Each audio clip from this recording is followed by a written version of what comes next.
we're going to do a gate exercise. In other words, we're going to be given the following gate exercise. Before we do, though, I think it's wise if we continue. Right. Yes. Now, it's called a reduced Boolean expression, and we call this an array of gates. Okay? So, what is Z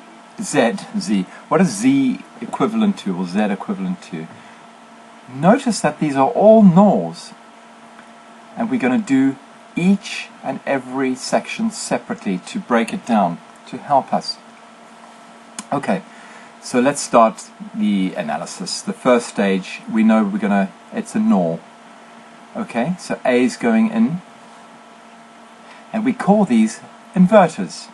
So that inverts the A, and that inverts the B. But note now, A is going there and B is going there. What happens to an A that's inverted and a B that's inverted? Well, we've also got an A heading towards this, and a B heading towards that. Now look at this De Morgan theorem and see how it helps you. Okay, we're using that particular one there. Do you see that A and B have both been inverted individually, but because we're going through a NOR gate, we draw a line right at the top, an inversion line right at the top as well. So we call it reduction. Why? Because actually that is the equivalent of A and B. Yeah, that is the equivalent of A and B. Remember our theorem. De Morgan's theorem. There's only two rules, and that answers one of them. Have a look at this. A double inversion and a double inversion equals A equals B. Makes it simple. So someone actually in class said, so it cancels it out. Yes, it cancels it out if it's got a double inversion. Okay. However, it's coming back into a negative gate, a NOR. Okay. But because it's A and B going into the same gate, you notice it's in brackets and it's got a line at the top, an inversion line.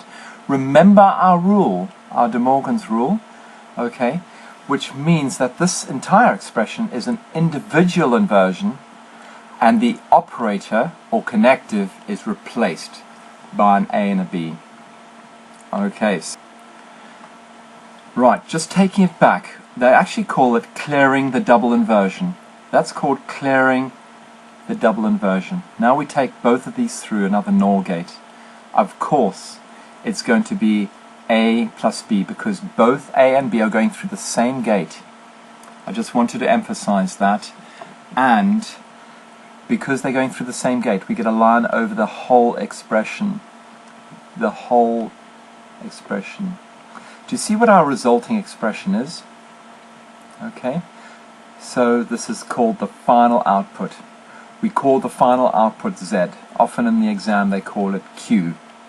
Z can be simplified even further. Look at that one. We're going to use these Boolean theorems to reduce it even further.